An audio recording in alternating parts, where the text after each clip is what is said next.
seperti itu harus kita raih dengan cara kita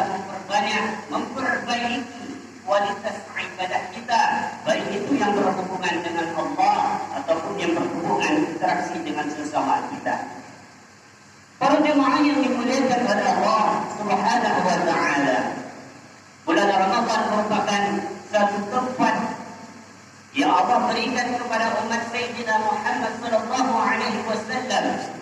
untuk memperbaiki hubungannya dengan Allah, untuk membuat suatu bekal yang